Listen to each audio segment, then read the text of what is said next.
Hello and welcome to the Iceberg of Disturbing People, the Disturbing People Iceberg video. In this video, we will explore the background, crimes, hobbies and capture of some of the worst disturbing people on Earth throughout history. But how is someone labeled as disturbing? Isn't that a very loose term? Well, yes it is, but when I label someone as disturbing, it is people that make your skin crawl. Maybe they're a mad murdering psychopath, a degenerate pedophile, a criminal in a way you would never even imagine, or pretty much anything that can be found, well, disturbing.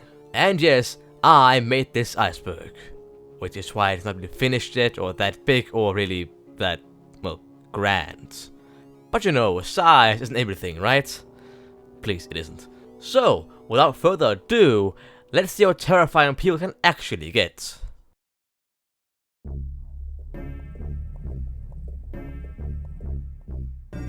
Chris Chan, or Christine Chan, or Christine Weston Chandler, or whichever of those thousands of names she's chosen, or you've chosen, is a former man, now woman, which has gotten the title of the most well-known and well-documented man on the web, and perhaps even all of history. Also, fun fact, she used to be a he, and was rather transphobic and homophobic, but is now trans. So the tables have indeed turned. Getting such a title, especially in the modern world, is not an easy one to get, and it's not a title he's gotten for the most heroic acts. While most people know her for her funny side, where people make fun of her Sanju comics, their weird videos, or really just anything the guy says, everyone also knows the disturbing and uncomfortable hobbies she had and has. Her sexual need is most likely the thing that brought most attention to Chris Chan, as she, when she was a he, did film and upload videos of him having sex with dolls of his internet wives, which were all trolls and men, which he didn't like. And the one female friend he did had abandoned him because she just got that weirded out by him. This lack of sexual satisfaction led down a most disturbing path, as he ended up raping his own demented mother, who hardly even knew where she was, which got him thrown in an all-female prison, despite the fact that he has a penis, because Chris Chan identifies as a female. His behavior has also shown his degenerate, over-the-line, and disturbing personality, which have made him the person he is today. Well known, well memed, but a horrible person who has mostly done harm to the people around him, all for our amusement. Not a mass murderer like the others in this list, but hey, it's still disturbing, so it counts. Ivan Pavlov is a well-known Russian scientist and psychologist you might remember from psychology class, like I do. Let's go, 10. Pavlov is well known for a reason, since his discoveries have expanded the world of psychology with his many dog experiments, one of the most known results being his research in the reflex system. Basically, he found out that if you ring a bell every time a dog gets fed, the dog's reflex system remembers the bell just as well as the food. So a dog would remember the bell just as well as the food, even if there was no food in sight. However, not all of his experiments were that humane, ethical, or even that beneficial to science. As one person puts it, his laboratory was a factory, and the dogs his machines. Many of the dogs in his library went on through many grueling tests, regardless of the pain they might have felt, to try and break some scientific boundary. Pavlov only cared about the dog when it was giving some interesting psychological results. Otherwise, it was just another piece of meat. For 30 years, countless of dogs went through the terrible science factory of Pavlov's, which, even though it did bring some science to the table, did also drag several dogs through a living hell. By the man who was never known for being a good person to be around, never too comfortable, always a bit eager, and not a great fan of dogs. Joseph Carey Merrick is a different kind of disturbing, which I've put on the list for a different reason than the others on this list. Usually, people on this list are disturbing in the way they act, the things they've done and have gone through in a rather inhumane and dangerous way. But Merrick is none of them. In fact, he's a totally normal man by sin, but by looks he is something else. Joseph Carey Merrick is better known by his nickname the Elephant Man, who was born in Britain in 1862 with a rare condition known as Proteus syndrome, which gave him these odd looks. While he wasn't born defective, it slowly grew in his childhood and became this. And while that might have been fine today, in the 1800s this was not the look you want to have. People were disturbed by him, took him away, and he had few chances in life. On a trip through Europe, he got robbed and abandoned outside of Brussels, simply by how he looked. And the only real job he could ever get was at a freak show, where he simply had to show himself while people were disturbed by him.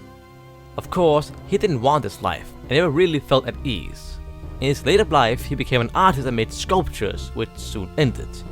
He also went on more trips, this time through the countryside of Britain, where he did enjoy some relaxing times and even got a friend. He spent the last few years of his life in hospital, where people were trying to treat him and inspect him.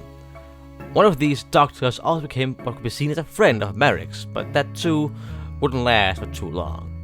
One day, while he was trying to sleep, which he always did sitting up, fell back on his bed, where the size of his head killed him as he dislocated his neck and got asphyxia at the age of 27. Perhaps the true injury here isn't Merrick, but society. Perhaps the world in itself can be darker than we really think about sometimes. And to end this entry off, I have a poem which Merrick himself used to end one of his many letters. 'Tis true, my form is something odd, but blaming me is blaming God. Could I create myself anew, I would not fail in pleasing you. If I could reach from pole to pole, or grasp the ocean with a span, I would be measured by the soul, the mind's the standard of the man.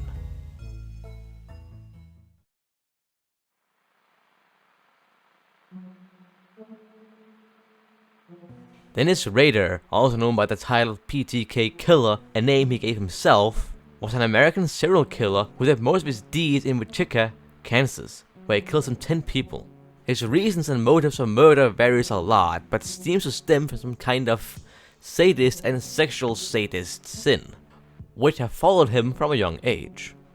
As a kid, Rader was often overlooked by his parents, as he often had to work long hours to make ends meet, which might have created some dark sides for the kid.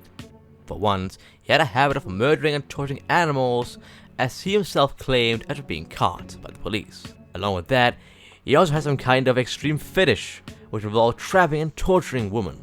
Despite having these dark thoughts, he kept them actually well hidden, as everyone around him knew him as a nice, normal, and kind man. However, he was still the BTK Killer, which stands for Bind, Torture, and Kill, which was his strategy of choice. After murdering his many victims, he would send letters to a local news station, bragging about his murders, giving himself titles and names, and trying to seek media attention, which he got. All while the police tried to catch him, but never got that far. Well, that was until 2004, at which point, the BTK Killer case had gone totally cold. But that didn't stop Rader from sending more letters to the local news station, bragging like usual. However, these letters indirectly led directly to Rader, who was captured. A very, very dumb move. He was literally off the hook and then he just got caught by one or a few letters. And to this day, he is still in prison because of the many murders he committed, either for a sexual need or just a kind of hobby. Ed Kimber was an American serial killer in California who murdered some 8 people and was almost a born killer. Even from a young age, Kimber showed signs of antisocial behavior and specialized in killing small animals and torturing insects. That includes 2 household cats, where he murdered the first one as a sheer hobby, burning it alive and then digging up the corpse once the cat had died. If that wasn't enough, he also decapitated the cat and put the head on a pike. The other cat he killed out of jealousy, as he favored his sister over him. So he killed it and chopped it into pieces, which he hid in the closet. As he got older, about the age of 15, he murdered both his grandparents with a shotgun. First, he killed the grandma because he didn't like her. Then, he killed the grandpa as he got home from shopping, because despite him actually liking the grandpa to some degree, he didn't want him to see his own wife shot dead and later stabbed, knowing that his own grandson had done it. He was therefore thrown in a maximum security hospital as he was deemed schizophrenic, as no child could possibly kill their own grandparents in cold blood. Well, as it seems, he was simply that menacing, as he had no kind of mental illness at all. Simply a lack of empathy and respect for human life. He was released at the age of 21, as he was apparently no longer a threat to society. However, he began to pick up killing again as a kind of sport, as he would lure students in a nearby hiking spot to his car, whereafter he would kill them after taking them to a safe spot. He did this to 6 students, which he killed in different ways. Afterwards, he drove them home, where he would decapitate them, dismember them, and even have sex with them, despite them being dead. As a final, he killed his own mother and her friend, as he wasn't too fond of the mother, and killing the friend could be seen as a kind of cover. However, this murder was quite different, as he fled the scene after the murder and drove all the way to Colorado, where he later turned himself in, as he just didn't feel the same about murdering people anymore. He was simply done, and therefore turned himself in and got 8 life sentences for murdering 8 people, not including the grandparents.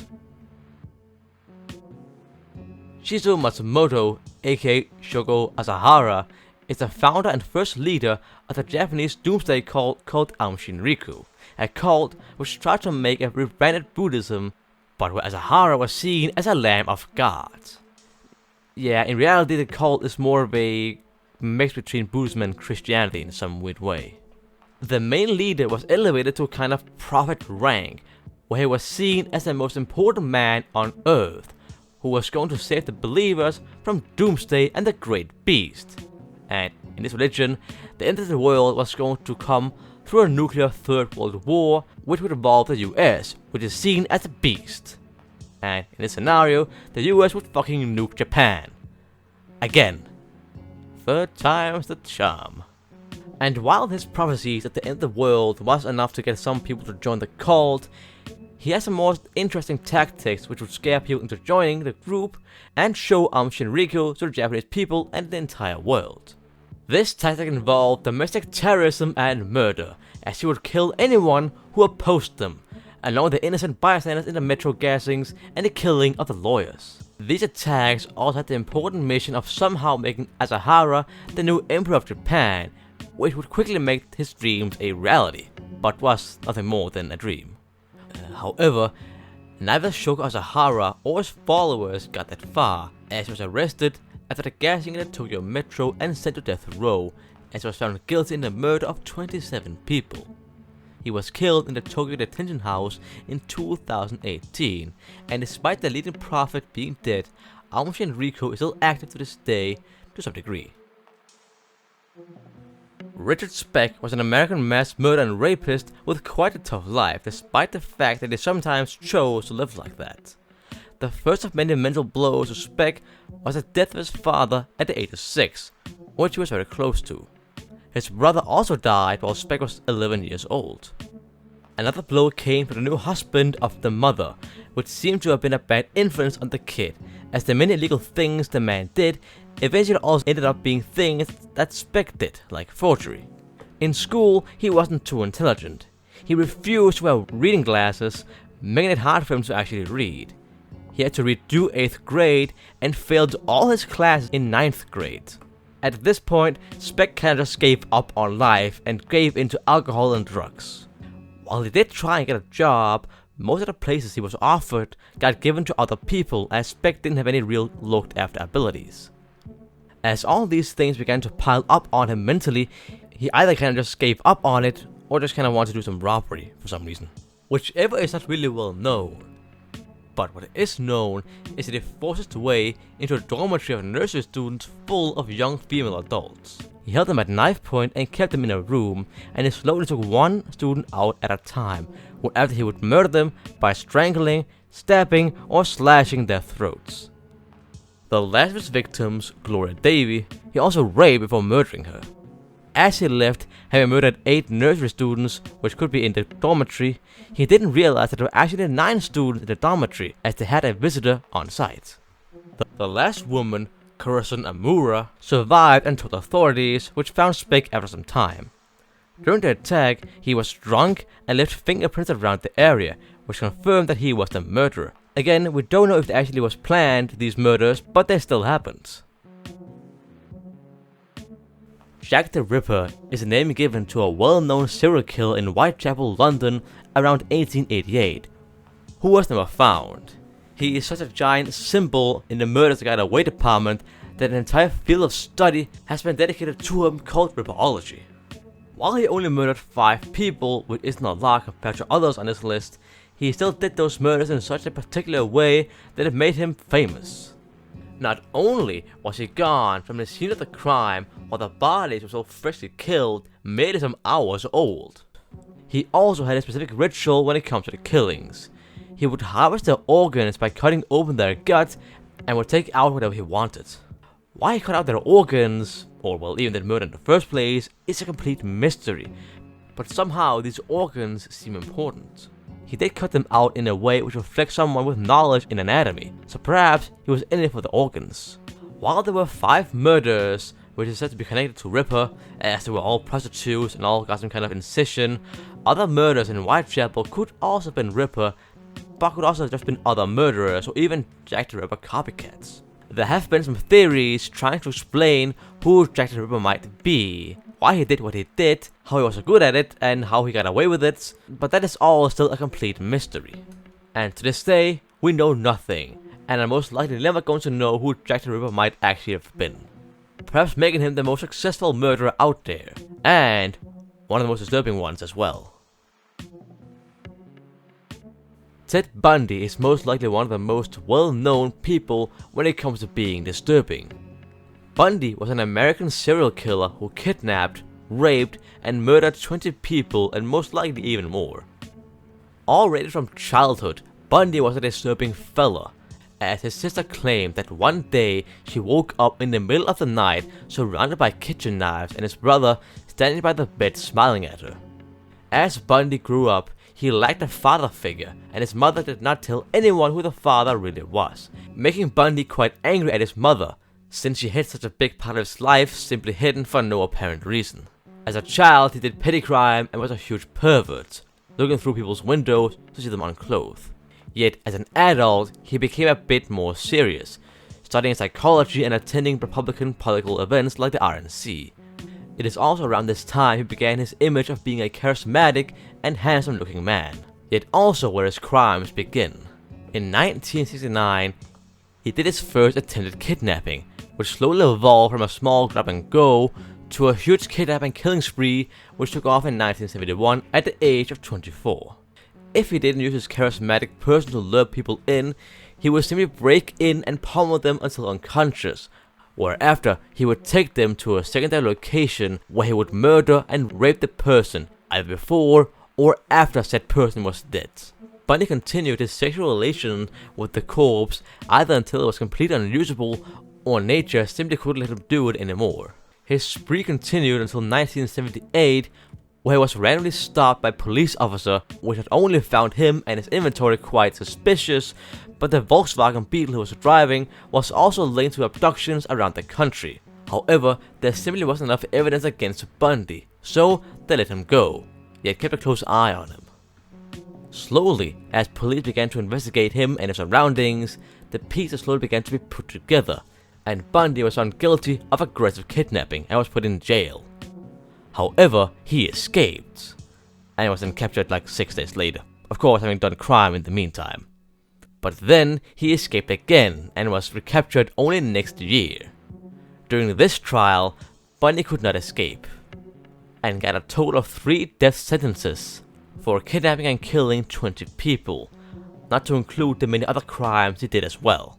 In 1989, in Florida, he was put on the electric chair and killed, ending a spree of murder, rape, kidnapping, and so many other crimes.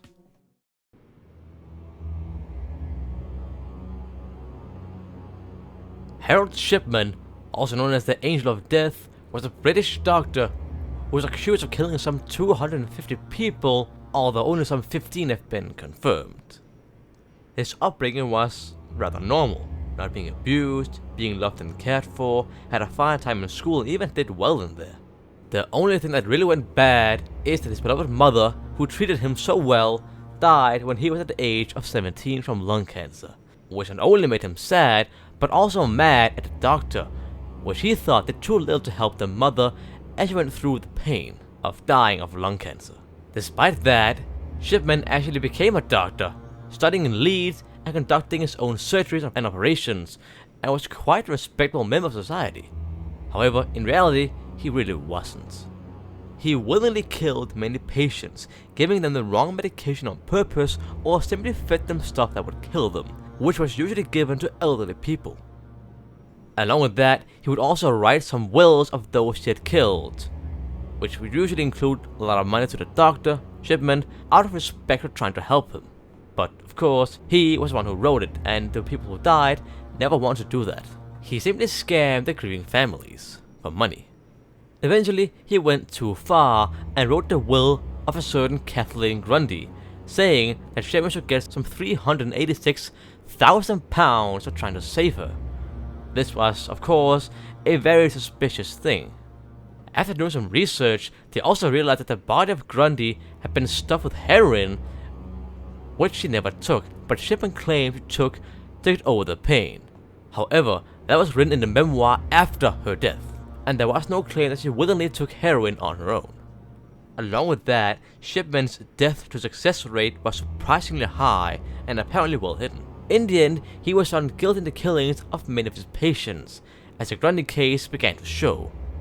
It was one mistake which showed the entire show all the killings he'd actually done and had hidden well. But now, we're open to the public. We would have asked about some information, like why he killed so many people despite there not being a real reason for it, but we could never get that far, as he committed suicide by hanging himself in his prison room. Dr. Henry Howard Holmes, or Herman Webster Mudgett, was an American con artist and perhaps a serial killer in the 1800s in America. I say perhaps a serial killer because some claim that he can't be defined as one, since he didn't kill in a way of satisfaction, but more of a way of keeping his legacy hidden, which is required for being a serial killer. It's about the meaning of words and all that, but he was still a killer nonetheless.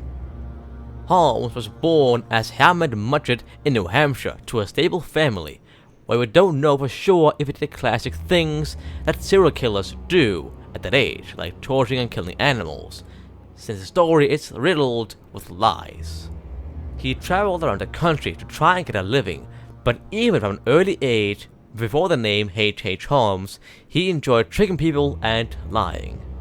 One of his first murders was the result of some wrong conscription from a drugstore which he worked at, which led to a fatal doses, which Holmes denied having anything to do with. At the same time, he also fled the city and even state ASAP, moving from Philadelphia to Chicago, where he changed name to H.H. Holmes. Here, he would continue his hobby of doing fraud and murder, especially as he bought a drugstore and later built a 2-story apartment building which he made into his own little hotel, which he called the Castle, but later was going to be known as the Murder Castle. This castle is surrounded by so many lies that one would expect Holmes to have described it, but was most likely just folk tales, like it being a maze of windowless rooms and doors leading to nowhere, with entire torture chambers, gas chambers, and secret stashes hidden around the place. But in reality, it was a rather simple building. It was also believed that Holmes would lure tourists and locals to the hotel where he would kill them, which again, we have no solid evidence of. As one of his final tricks, which he quickly thought of while trying to escape the angry insurance companies and unpaid construction workers, which he scammed like no tomorrow, he was going to fake his own death and the death of a certain Pitzel to gain some $10,000 in death insurance and to escape his debt and surrounding angry mob all at once. However, like the bastard that he is, instead of faking the death of Pitzel, he just killed him outright, using chloroform and benzene to kill him. He then turned in the body to get the money for himself. Along with that, he also killed the children and spouse of Pitzel, all while lying about Pitzel's death, claiming that he was in London. At this point, the police began to catch up with Holmes and caught him on November 17, 1894, where he was sentenced to death by hanging, which also was filled with dirty tricks and unusual behavior. Instead of just breaking his neck, he struggled to breathe for the next 15 minutes and was declared dead some 20 minutes later. But in true H.H. Holmes fashion, some claim that this too was faked, and that Holmes escaped imprisonment. But we did search the body, and no, he didn't escape, but died a long and painful death, hanging there for 15 minutes. A brutal end to a brutal man. Richard Chase was a Californian serial killer, cannibal, suicidist, and generally just a madman. He got the nickname the Vampire of Sacramento from the doctors who was treating him in a hospital because of his love for blood, whether that be bird blood, bunny blood, or human blood. He was born in Santa Clara County in California in 1950 to a family consisting of a strict father, an apparently abusive mother, and a younger sister. His apparent bad home gave him a tough time and a tough upbringing, and he began to kill animals, commit pyromantic arson, and began to dive into the world of alcohol and drugs from his youth, perhaps even before his teens.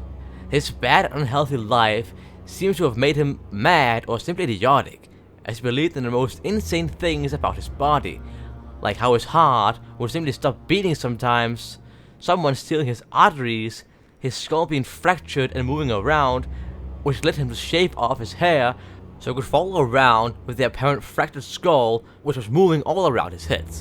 He also believed that by putting an orange on his head, his brain would absorb the vitamin C's, and most importantly, that his heart was shrinking and the only way to cure it was by drinking blood.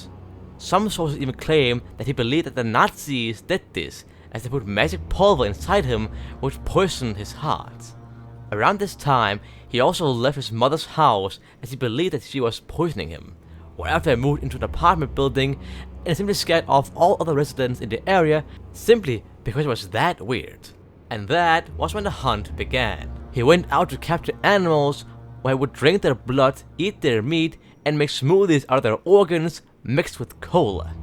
He also injected bunny blood directly into his bloodstream, which got him into the hospital, where his weird and sadistic behavior continued, and even worsened in some cases. After he escaped the hospital, his behavior became more evil, as he now killed people for sport, like a random father in a drive-by and broke into someone's house to shoot them and then have sex with them. He also beat people and held them down simply so he could steal their cigarettes and nothing else. He went on a mass killing spree for an entire month, whereafter his clumsy behavior got him captured. But even by then, he had taken the lives of 6 people and have injured others. He was found guilty and sentenced to death by gas chamber, but committed suicide before then, escaping death by death. Robert Christian Bose Hansen, also known as the Butcher Baker, was an American serial killer, abductor, and rapist who did most of his murders around Anchorage, Alaska. He was brought up in Iowa to a Danish father and a general Danish upbringing, even spending most of his time in his father's bakery.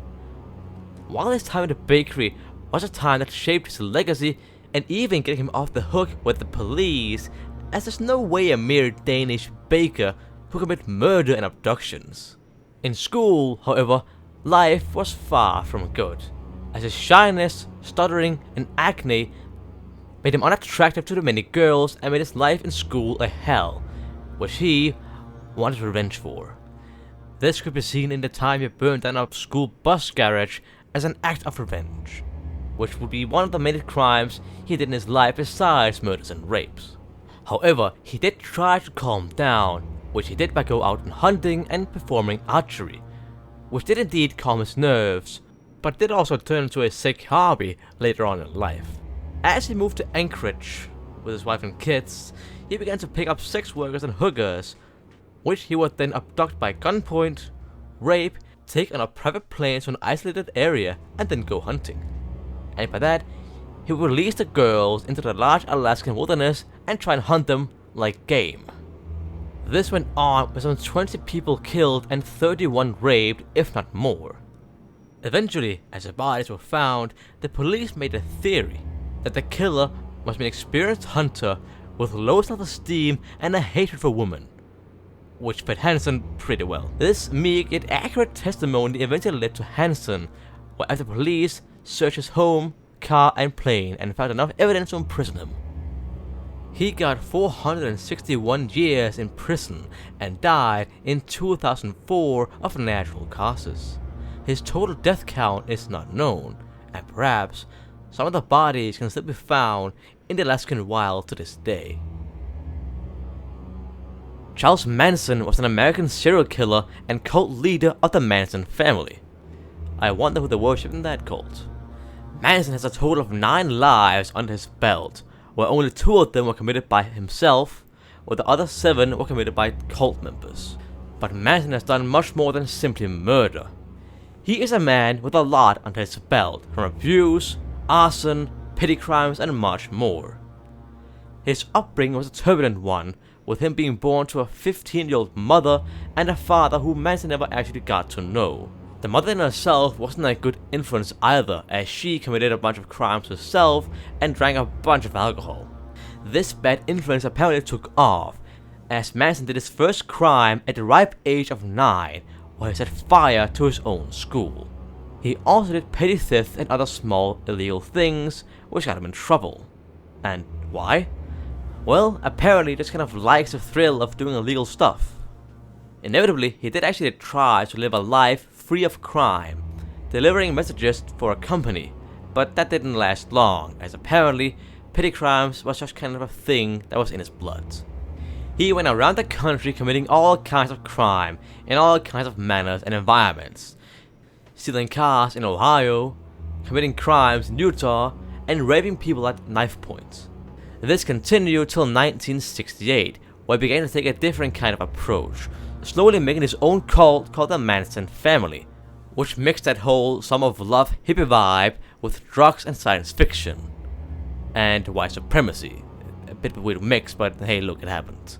The cult grew and got more and more members through drugs and prostitution, and slowly it got more influenced by Manson, and all the followers did exactly what he said, including murdering Sharon Tate and even trying to assassinate President Gerald Ford.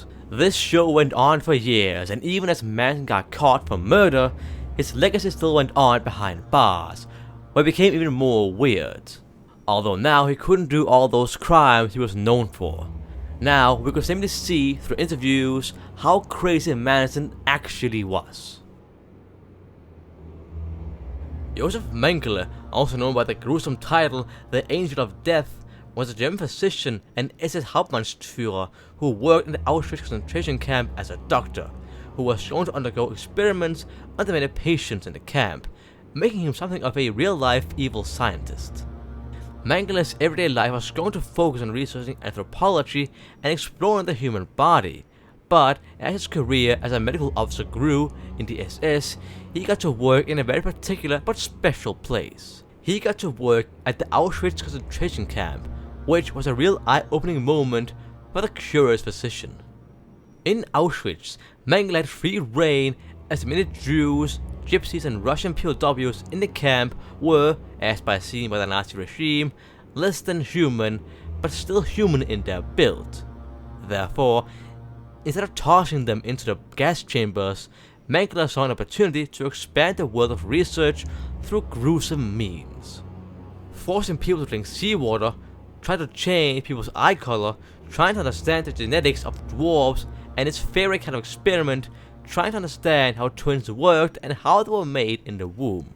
While he acted sweet around the twins, which were usually children, giving them candy and calling himself Uncle Mengele, this quickly changed once they got on the operating table, where the kids were brutalized, beaten, and much more, to try and see if the other twin had a noteworthy reaction.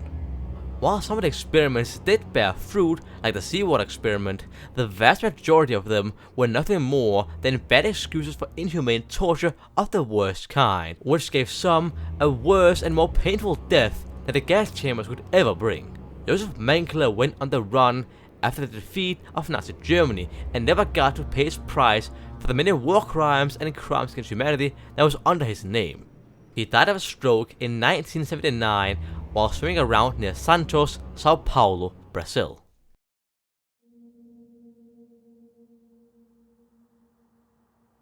Shiro Ishii was a Japanese military officer, even reaching the rank of Surgeon General, who also studied microbiology. He was a lieutenant general during the Second Sino-Japanese War, which slowly evolved into World War II in Asia, where he, of course, fought for Japan, which is known for the brutality during the war, using unusual military weapons, being inhumane to POWs and civilians, and just kinda pissing at the Geneva Conventions. And, well, Ishii did all of them, as he was the leading figure of Unit 731 of the Kuomintang Army, the most feared unit of the entire war. His upbringing was rather normal, living a comfortable life, doing well in school and even hanging out with friends, while also being productive in his studies. What truly turned him into a man fit for Unit 731 was most likely his biological knowledge and his extreme xenophobia and nationalism. During his time in China and in the many POW camps, his lack of human empathy was undoubtable, as he used chemical warfare on the battlefield and tested it on POWs away from the front. Along with that, they also tested regular weapons like grenades and flamethrowers on POWs. When he was in near Mid-Eastern China, he spread disease throughout the land, like syphilis, typhoid, paratyphus, fevers, and even the bubonic plague on the citizens of China, both in arms and not in arms.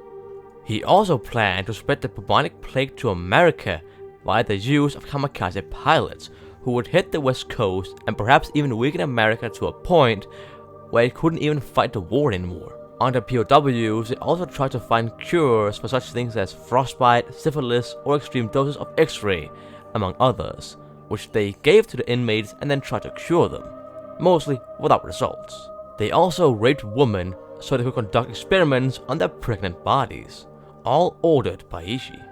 After the war ended, he was put on trial, where he was surely going to be hung for his many war crimes, which especially the Soviets were heavily for. However, the US and some of the military leaders held back and wanted to trade the valuable knowledge he had gotten in biology and science in exchange that his life would be spared. And he complied, living well past the war, dying in 1959. When talking about brutalities of the Second World War, most people tend to look at the Germans or maybe even the Japanese. But now, we get to see how hate, brutal behavior, and revenge isn't simply aligned to ideology, but a way of experiencing and witnessing the world.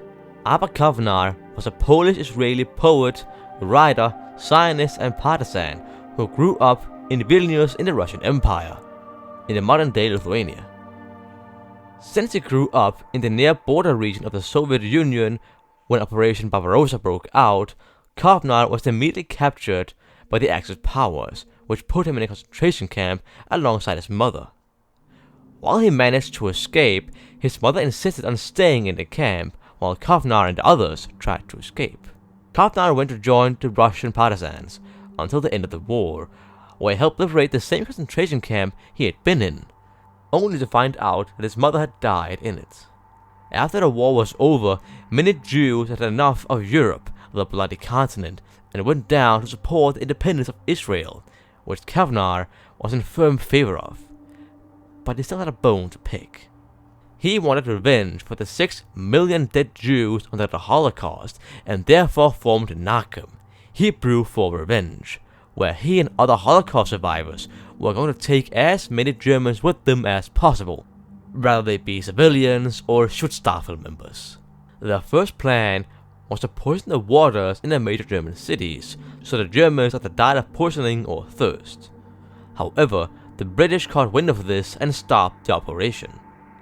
Since this was a failure, they went on to Plan B, poisoning a POW camp of German SS soldiers, which they succeeded in. Kind of. They poisoned the bread of the camp, and over 2,000 Germans were affected by the poison, but none died. The doses was simply too weak. Kovnar went on to live a proud Israeli life, where he was a staunch anti-Nazi, even testifying against Adolf Eichmann during his trial in Israel. Despite his plans mostly failing, Abba Kovnar still had some evil intentions, trying to take revenge on the entire population, wanting to kill millions. The Axeman of New Orleans, as the name kind of reveals, was a manly serial killer in New Orleans who killed people with an axe. In fact, their axe. Yes, he stole their axe, broke into their home, and tried to kill them. Mostly in their sleep, since that kind of makes the hitting all that much more easier. His motives, reason, or, well, really anything about him is not really well known, since he was never caught, stopping his murder spree before he could be caught. He did do some reoccurring things, like using other people's axes, had a certain love for jazz, and mainly killed Italian Americans, which could stick to the anti-Italian craze in the US at the time.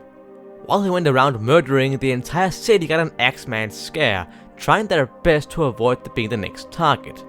Some even say that the amount of axes in the entire city decreased because of the Axeman. He also seemed to have enjoyed his murders or knew how to manipulate the public, which could be seen on March 19th, when he had 6 days earlier in an anonymous letter to the local news station told that he would kill someone 15 minutes past midnight unless they were playing jazz. This led to pretty much every single New Orleans jazz band to be playing non-stop for that entire night, where everyone that couldn't play jazz at home, on a vinyl or by themselves, flocked to the nearest jazz club or bar to escape the Axeman. While no one was killed that night in New Orleans, everyone was out and enjoying the jazz. His person is a mystery and his motives are just as weird, but he was a real person, as the 6 surviving victims could tell you. Robert Pickton, also known as a pig farm killer or simply the Butcher, was a Canadian serial killer and pig farmer, which some describe as the most prolific serial killer in Canadian history. He was born and raised on a pig farm in British Columbia, where he was going to spend a bigger part of his life. The family of 5 were well off working on the farm, despite the farm taking up a pretty big part of their life. The mother is even said to prioritize the farm over the sons. And she didn't really care about their personal hygiene. She even often sent them to school unwashed, which led to the unfortunate name of Stinky Piggy for the kids. While the neglectful father, the work-happy mother, and the many names in school might have had a toll on him, the death of his pet calf might have done a lot too, which was slaughtered by the farmers one day without his acknowledgement or acceptance. While dropping out of school and being a butcher for a few years, he inevitably dropped everything and worked full-time on the farm in 1970, working there even as his parents died, leaving it to the siblings. While the brother took the house, and Robert took over the farm, living in a trailer and trying to get the whole farm to work out. Robert began to act more weird, having some bizarre behavior. But even more bizarrely than acting weird, him and the brother began to look past the farming bit of the farm and made it into a piggy palace good time society, where they would host raves, parties, and many other things, where even Hell's Angels would roll up and hang out. It is most likely during this time that Robert began to murder, taking full advantage of the partygoers and went on a historic killing spree. His motives is a bit foggy, but still he went on a killing spree nonetheless. People began to mysteriously disappear in the area, and no one knew where they went. For around 30 years, Robert kidnapped people, mainly women, without anyone realizing anything. Even as police began to search the house, they had trouble finding clues. But they did inevitably find some belongings which used to be owned by the missing people. But even as Robert was blamed for the murders, the bodies were still missing. As it seems, he'd either fed them to the pigs on the farm, or he'd had chopped up the dead bodies and mixed them up with pork meat and had sold it to the Canadian public, unknowing that they were eating the remains of missing people across British Columbia. As Robert was securely held in prison with a lifetime sentence in jail, people began to come forward about the things they had seen him do.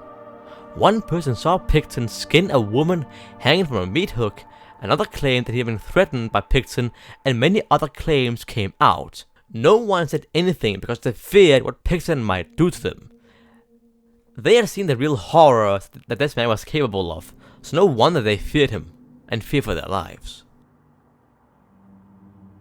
The Mad Gas of Madden is an apparent serial gasser in Madden, Illinois, USA, who was active around September of 1944 and only then. While he didn't kill anyone or even that badly damage anyone, the secret man behind the mask was hidden behind a mysterious wall of gas, as he's as mysterious, if not even more, than Jack the Ripper.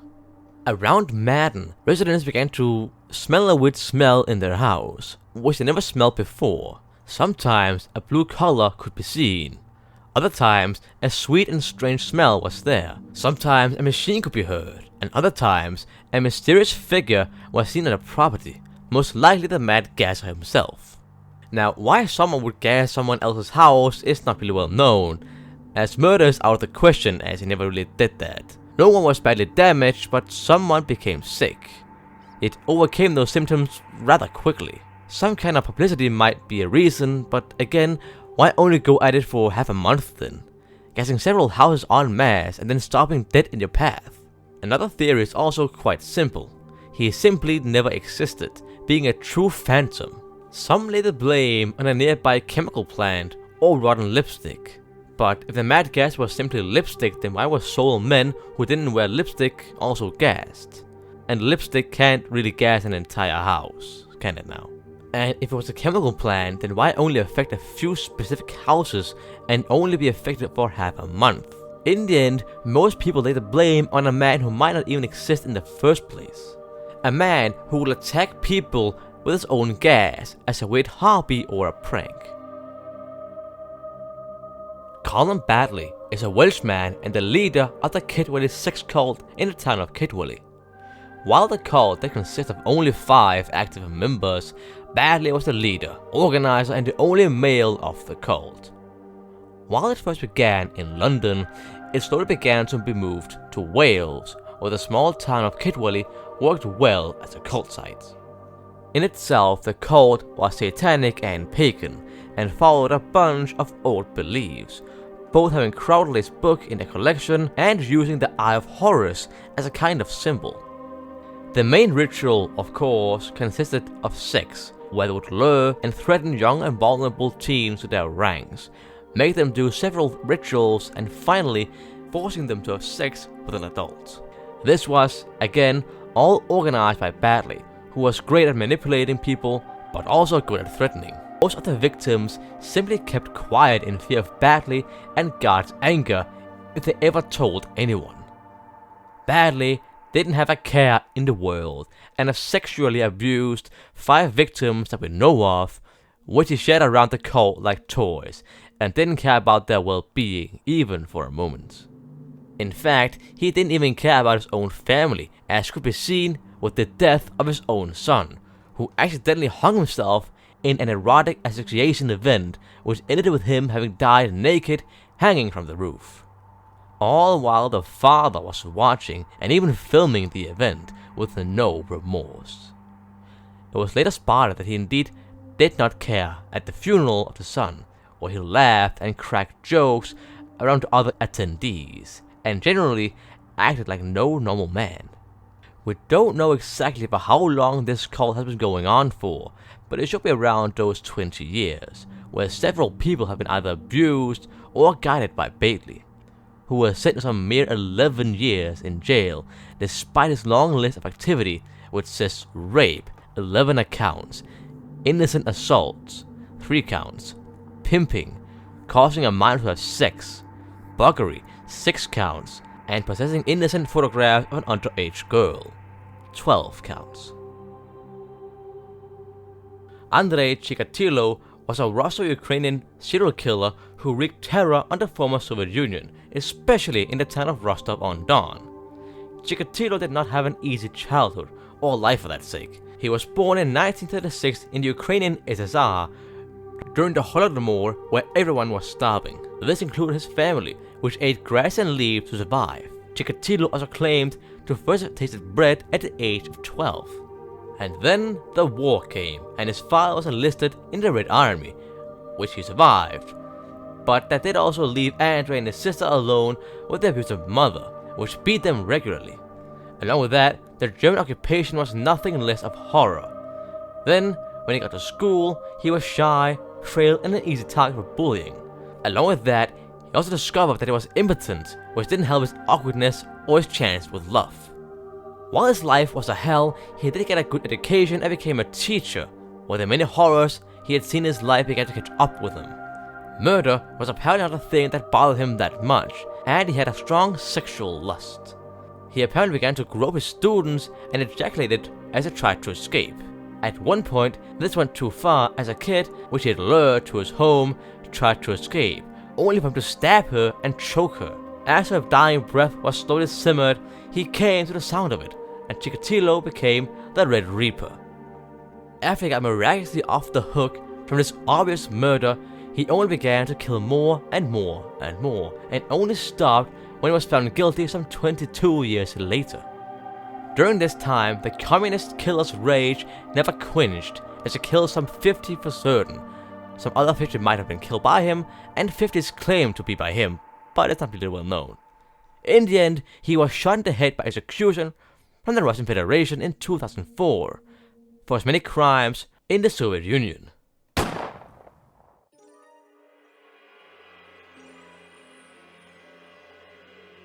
Richard Denver Belden is a Texan man from Collin County, who we don't know much about. His upbringing and early life is almost a mystery, as he was simply one day caught in his act and then immediately put on trial, and then quickly put in jail, where he still is to this very day. The whole story begins with an FBI agent trying to hunt down pedophiles and networks of child pornography in a way of implementing the policies of the Safe Childhood Act of 2006. While the agent went on sites which were rumored to have active users who split and collect child pornography, they stumbled upon an interesting user which they began to research. They later found this to be Richard Belden, and with help of the local police, they got a search warrant and began to search Belden's house in northeastern Texas for child pornography. And child pornography they found. Not only did they catch him in the middle of spreading child pornography, they also found his entire lair. A whole 15 hard drive tower connected to his laptop, with a collective whole 57 terabyte of storage room, entirely filled with child pornography. Yes, 58 terabytes. For those that don't know much about tech or what a byte actually is, let me just show you how big that is. One bit is a single letter of info. A terabyte is 1024 times 1024 times 1024 times 1024 of a single bit. Over a trillion of a bit. To call it even more, in a single year, a human eye conveyed 9.4 terabyte of visual information to the brain. And 1 terabyte is about the same as 200,000 5-minute songs, 310,000 pictures, or 500 hours worth of movies. This man had 57 terabytes of child pornography, both videos and pictures from young teens to literal babies. 57 terabytes. I didn't know there was that many videos or pictures online at all, let alone child pornography. This man has spread copious amounts of underage porn, and has seemingly been a huge deal of it, all under strict secrecy. He has been sentenced to a total of 35 years in jail, and upon release, 20 years of strict surveillance. Again, we don't know much about the case or who Belden actually is, but it is confirmed that all the CP was found. Ivan Millet was an Australian serial killer and backpacker, which has been described as Australia's worst serial killer, which might have a double meaning. Millet was also some bastard child, being the 5th of 14 children, being the son of a Croatian immigrant and an Australian who married at the age of 16. All of the 10 Millet boys were known by the police, and Ivan Millet did his first crime at the ripe age of 13. At 17, he was in juvenile detention. At the age of 19, he was involved in shop breakings, and at the age of 22, he was sent to jail for 3 years for car theft. Millet was an antisocial kid who was hardworking during all his crimes. He got the nickname Backpack Killer because he only killed backpackers in New South Wales, which simply disappeared in the Belanglo State Forest. It took some 3 years to finally find the bodies, which were kind of just dumped in the forest without any kind of second thought. And now, the police had to find a serial killer, which seemed to be kind of hard, since the only evidence were the dead bodies. However, a certain Paul Onions from the UK, who was backpacking in the area, called the New South Wales police and said that a man called simply Bill had given him a ride, only for him to pull out a revolver trying to rob Onions. However, despite having him at gunpoint in a car, Onion somehow escaped. This gave the perfect description of the connected murderer, who could easily have been unknown for a long time if it wasn't for the fact that he was so clumsy leaving out the bodies and being that bad at kidnapping people. He was sent to trial, where he was found guilty of the murder of 7 backpackers and got 7 life sentences. So perhaps the name Australia's worst serial killer kinda fits.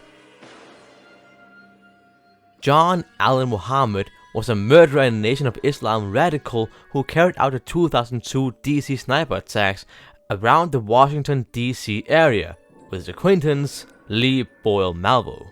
As a kid, he grew up in New Orleans, Louisiana, where his mom died of breast cancer at a young age of 3, while his father left him alone for an unknown reason. Therefore, he was mainly raised by his grandmother and an aunt. In 1978, he joined the army, which would be one of the biggest changes in his life, as he spent most of his time in the military, becoming a sergeant and a well-decorated soldier, getting multiple medals for duty onshore and offshore in Kuwait. It would be some 9 years after joining the army that he became a part of the Nation of Islam, where he became an active member, yet was not really happy with the leader, Louis Farrakhan, yet also with his ally, Malvo. Yeah, all wasn't too well with Muhammad. It was at this point he began to murder people around the country, which he had a vendetta against. He also changed his name to Muhammad in October 2001, merely a month after the 9/11 attacks, which he admired. He was, after all, a Muslim black supremacist who looked up to anyone who dared declare jihad against the United States of America.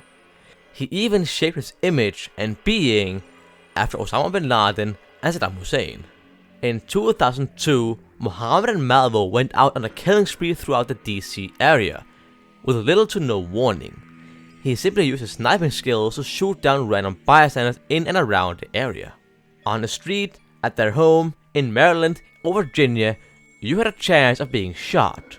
Over the course of some 3 weeks, a blanket of terror was laid over the area and no one was truly safe. After being caught, Muhammad claimed that he wanted to kill his ex-wife, using the other kills as a cover-up. Yet Malvo claimed something entirely different.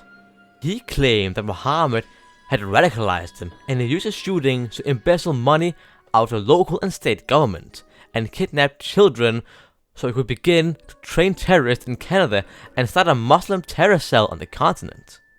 Whichever is true is up for debate, but the crimes of Muhammad is non-debatable. Killing some 17 people and injuring 10, he was given the death sentence by lethal injection, which happened on November 10th, 2019. Leonard Thomas Lake was an American serial killer who committed most of his crimes with his acquaintance Charles Nung. Lake was born into a family of disagreeing parents who eventually split apart 6 years after Lake was born. This ended with Lake and his sister having to live with their grandmother. It's here things become a bit more wrong with Lake's upbringing, as he quickly became addicted to sex and pornography, since he began to take nude photos of his sister and made her perform sexual acts, which was apparently approved by the grandmother. He also began to collect mice, which he would then dissolve in chemicals, which he would also do in the future, but perhaps not with mice. As he grew up in the 1960s, he also began to live a typical American life at that time, both serving in Vietnam, but also being a huge hippie, even joining a commune, all while still having that porn addiction, even becoming a porn actor. On the other side of the world, Charles Nung was born in British Hong Kong to an abusive father and lived a lonely life through school and childhood. Eventually, he moved to the US for a better life and even served in the military under a fake name. However, he was kicked out and almost court-martialed as military police caught him stealing weapons from the Kano Bay base armory. In fact, theft seems to be quite a hobby of his.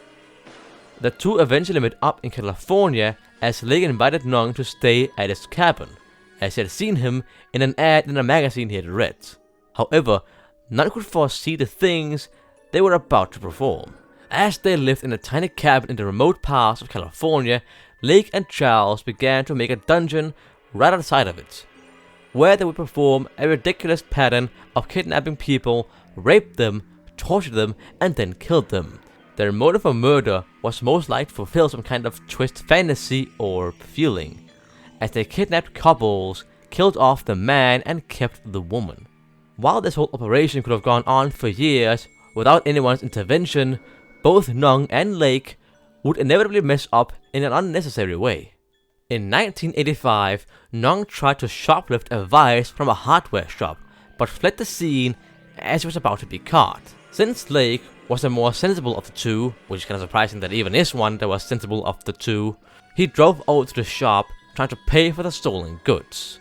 However, the police was already there and was highly suspicious that Lake's driver's license did not match his face at all, but more the face of Robert Scott, a missing person in the area, and the last person Nung and Lake had killed.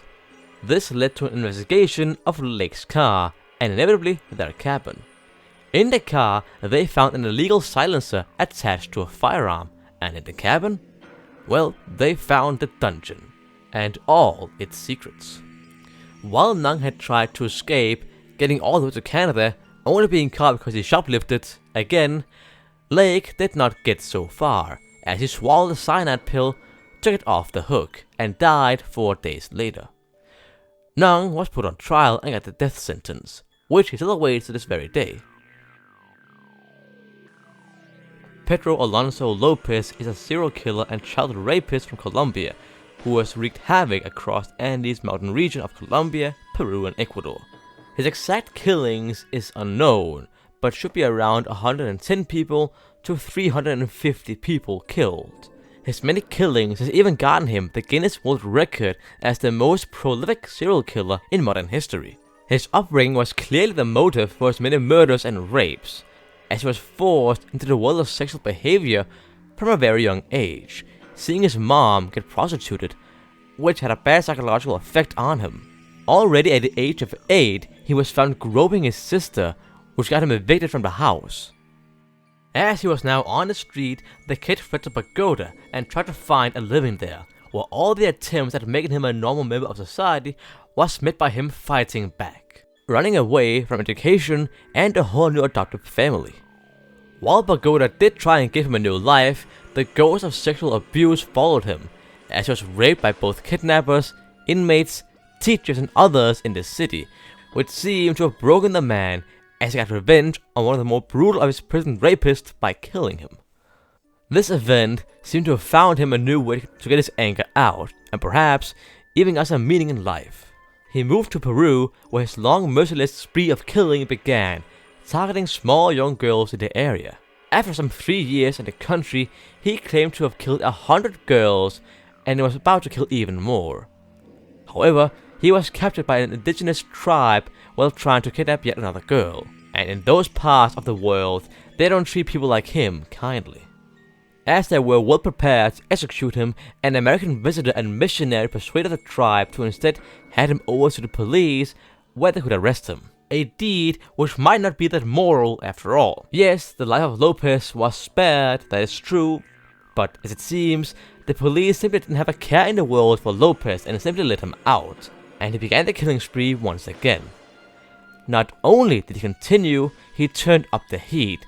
As he moved to Ecuador, he claimed to have killed 3 girls per week and was simply unstoppable. He especially enjoyed Ecuador, as it had some more gentle, innocent, and trusting girls, perfect for his murders. In 1980, some 11 years after the spree began, he was captured in a market area as an abduction went wrong, and he was finally captured by people who could and would punish him for his crimes. At this point, he has claimed to have killed as many as 360 girls. But again, he was released, this time for good behavior. During the short time in the cell, people began to see the murderer as a person he really was.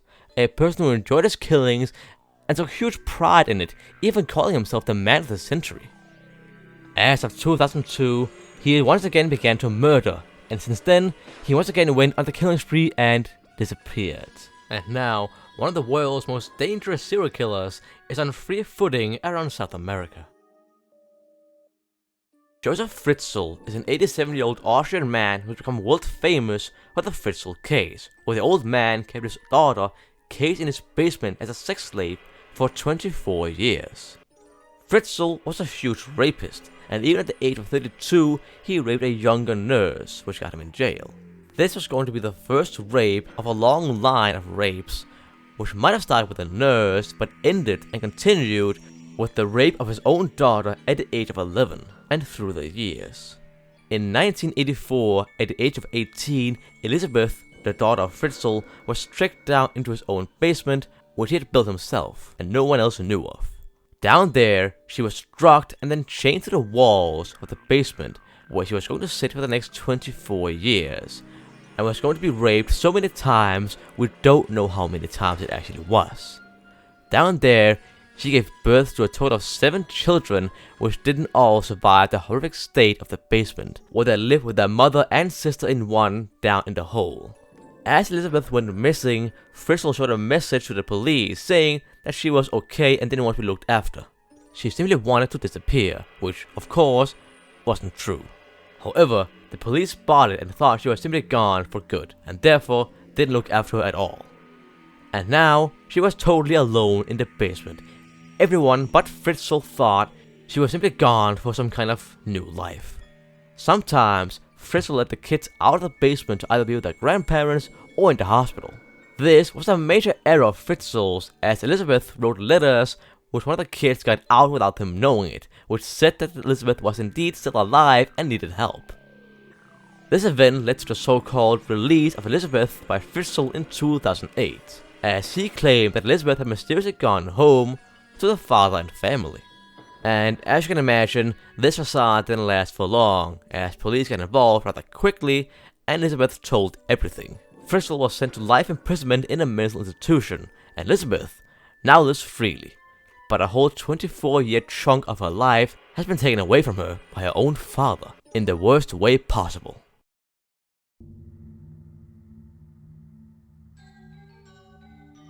John Hinckley is a murderer, attempted murderer, stalker, criminal, and YouTuber, even twice as popular as me, who is known for a lot of strange behavior. Hinckley's life started out quite dim, as he wanted to become a successful musician, and even moved to California to fulfill that dream. However, as is sadly the case in most of these stories, Hinckley did in fact not reach stardom or even success, as his economy dwindled and his skill was unseen. As one obsession failed, another one seems to have found a place in his heart: actress Jodie Foster. He became obsessed with Jodie Foster after having watched Taxi Driver, and became obsessed with not only the movie, plot, and main character, he also fell in love with the actor.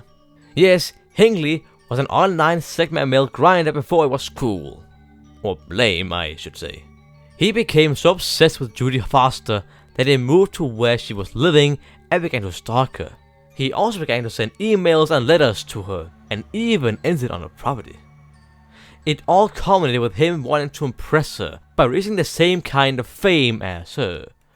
But since his music career was in the sink, there was only one easy way to gain fame in a quickly manner: become renowned for something terrible. While he first thought of hijacking a plane, he later went back to Taxi Driver for inspiration and wanted to kill President Ronald Reagan in a way of getting the attention of Foster. He took his handgun with him to DC, where Reagan was at the Hilton Hotel.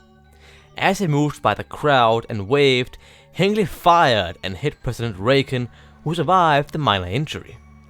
The others around him were not so lucky, as most were heavily wounded and one became paralyzed from the attack. While the court ruled him not guilty because of insanity, as his defendants said he was schizophrenic, the laws began to be sharpened around him, but that was too late. Hinckley got off the hook, more or less, and just went to a psychiatric ward. In here he sat for 30 years before being released. Despite now technically being free, there was still a whole list of things he simply couldn't do. He also started a YouTube channel, where he's restarting his music career, which you can still see to this very day. And while you enjoy his music, just remember that this man stalked a woman through several states and tried to kill a president and successfully killed a man simply for her attention, which would simply never have happened in any circumstances.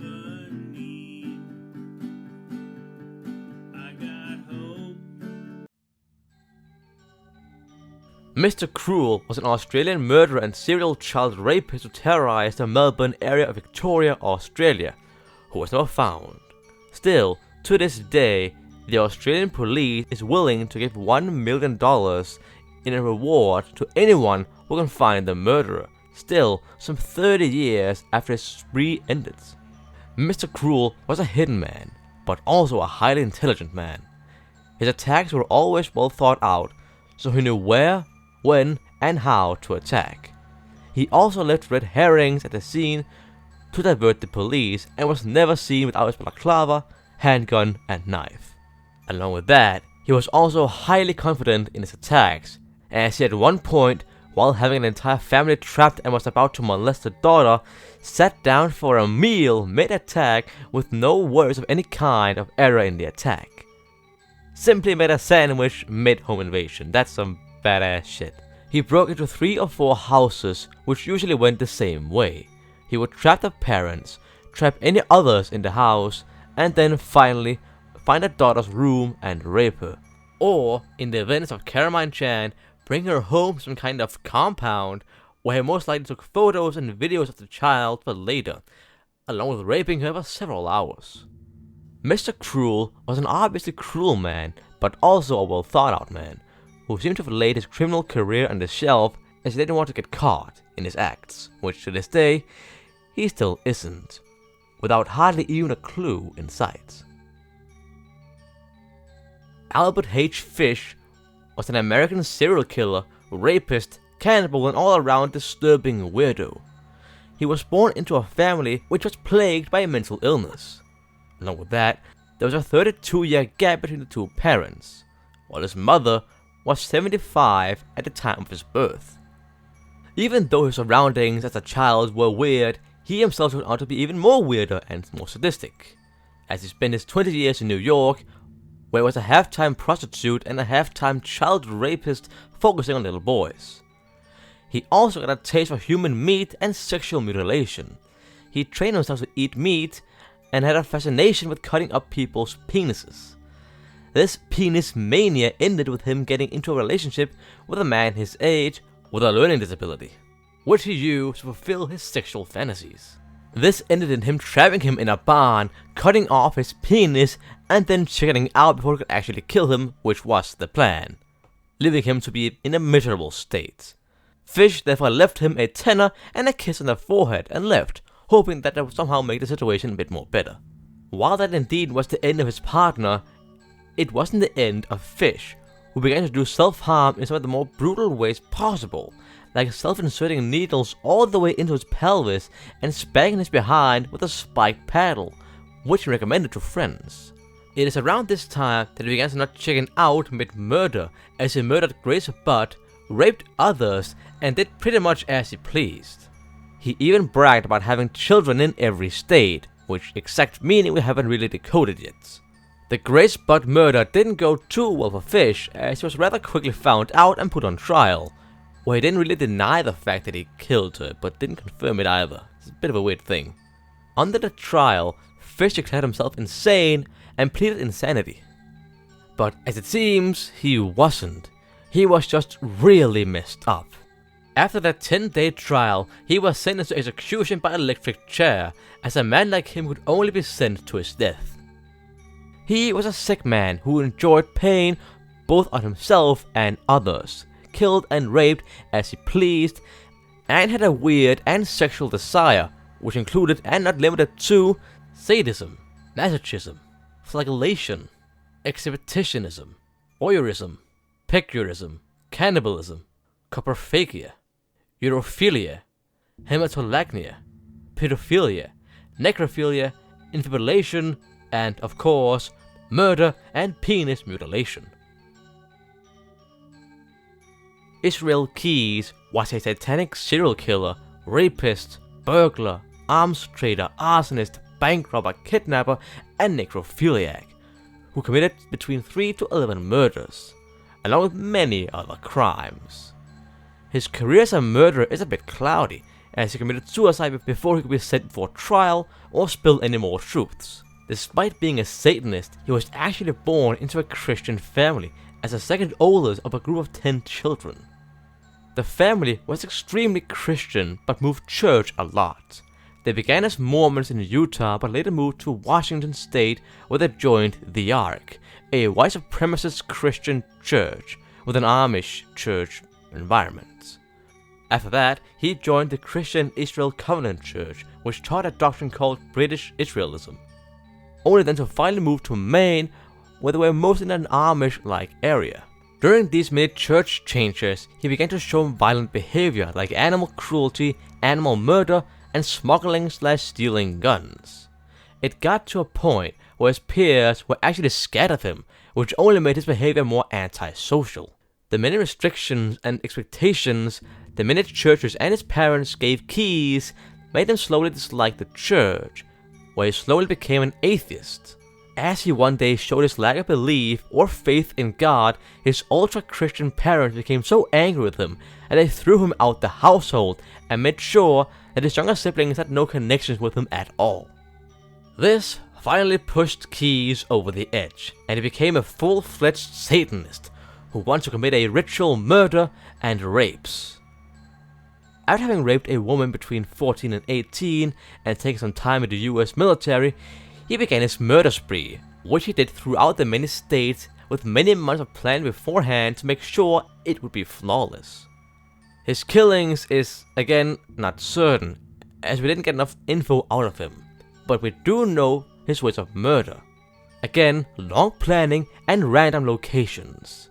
Mainly isolated ones, as that would make the whole process way more easy. Along with that, he either used a handgun or strangling, since he enjoyed seeing the life disappear from their body as they died in his hands. However, he did have a kind of moral code saying that he would never kill parents or children, as Keys didn't want his own daughter to think that badly in such a way about her father. However, the FBI doubt this claim. His murder patterns almost matched snowflakes. It was always in a new style, either it be a kidnapping, housebreaking, or more. They were all tactics that Keys took in use. Keys was caught while speeding in Texas in the car of his last victim, Koenig, with stolen money from a bank he had robbed. That is 3 crimes at once. He was identified as the man behind the many crimes and criminal activity around the area and was promptly sent to prison in Alaska. However, before we get some more useful information out of Keys, he was found dead in his cell after he had cut his own wrist open with a smuggled razor blade and hung himself at the same time.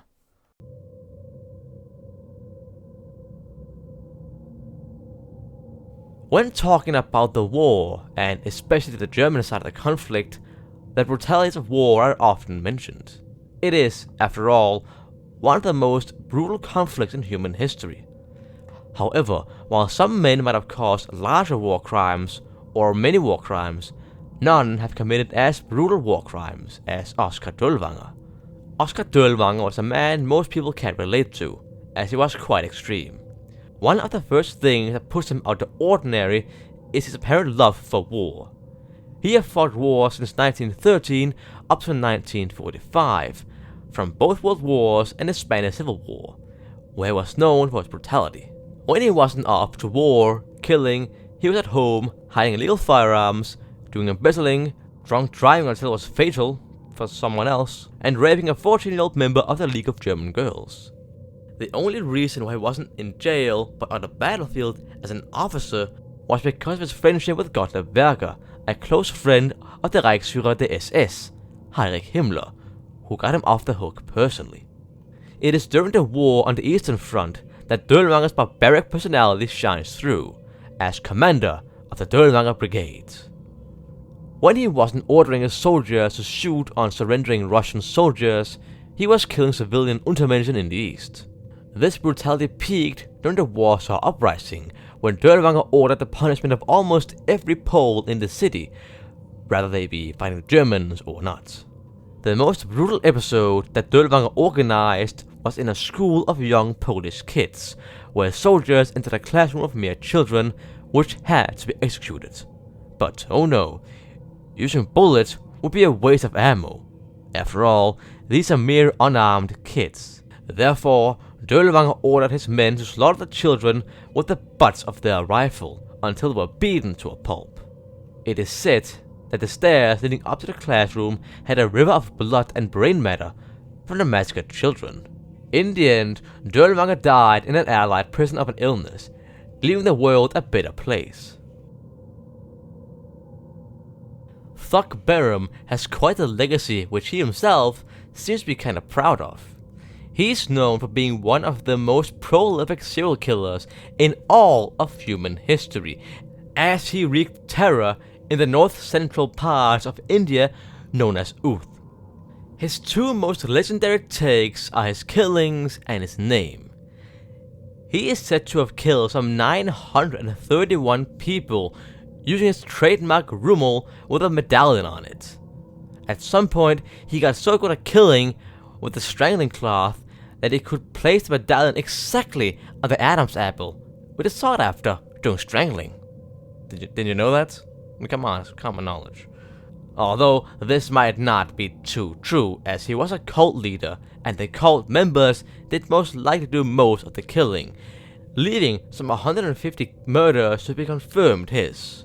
Oh yeah, he's also a cult leader, that should be added to like the asshole list. He's known as the King of Thugs or Thuggy, which was also his own first name. This was quite influential, as the English word thug might have been inspired and even influenced by his being. Thug was indeed an inspirational cult leader who led his thugs to do as they would around Uth, and he himself was no better, with all the ritual killings and robbing. In the end, he was caught, but only some 931 killed later, and at the age of 75, he had seen life for long enough. Richard Ramirez, also known as the Night Stalker, the Walk-In Killer, or El Matador, was a serial killer from El Paso, Texas, who committed most of the murders in 1985. Although he did also kill in 1984, but his main killing spree was in 85. Ramirez clearly had a bad upbringing, as his Mexican-born father was an alcoholic and very abusive to his wife and kids. Along with that, Ramirez's brother Mike was even more sick, being a serial killer himself, bragging about the many war crimes he did in Vietnam, and even shot his wife in the face with a gun or an argument. Ramirez saw all his brother did, which really affected him. Even by his early teens, Ramirez was an alcoholic himself and loved using drugs, even using LSD regularly. He also became a Satanist. He began making some sick hobbies, like dreaming of extreme sexual fantasies, breaking into hotel rooms in the inn he was working at, rape and child molestation, and, much more. As he dropped out of 9th grade, he moved to California, where he could start life anew. And by that, he began to use cocaine instead of LSD and began a new spree of criminal activity. He lived right around the San Francisco and Los Angeles area, where he did most of his crimes, yet also went to other counties in the area to spread his crime spree. In 1984, he committed his first murder, which was only connected to Ramirez in 2009. The little Chinese-American girl called Mei Leung was looking for a missing $1 note when Ramirez came to help her. He inevitably tricked her into a basement, saying that the note might be down there. In reality, there was nothing down there, and Ramirez began to beat her and rape her, until he had enough and stabbed her to death with a switchblade, hanging the half-nude 8-year-old down in the basement for the police to find. After that, he went on a long-term home break-in spree around Los Angeles, San Francisco, and Orange County, where he robbed people of all they had, tried to kill them, beat them, and rape them, and if they survived, he made them hail to Satan and beat them some more. His killings were very diverse, switching between a gun, a knife, his own bare hands, and more, being a bit creative with the way of his killings. But ultimately, it went more or less the same way. He would break in, attack the owners, sometimes fatally, sometimes not, and then he would steal all their belongings. This whole maybe kill them, maybe not policy didn't really go too well for him, as one of his victims told the police about him and how he looked. Along with that, there was also DNA evidence at the crime of the scene, so he was easily tracked down, since, this wasn't the first time Ramirez committed a crime, so they knew who he was. A kind of manhunt began where the entire nation could see his face, a description of him, and what he had done. Apparently everyone but Ramirez knew of this, and he only found out as an old lady called him a murderer and ran away in terror in a supermarket. As he tried to escape, a mob encircled him and beat him. The ranks grew as hundreds of people pinned him down, waiting for the police to finally get him. He was sent to court and was sentenced to a gas chamber, but died before then in 2013. His long career of crime was over, and now the people of California could sleep a bit more easily, knowing that the Night Stalker was no more.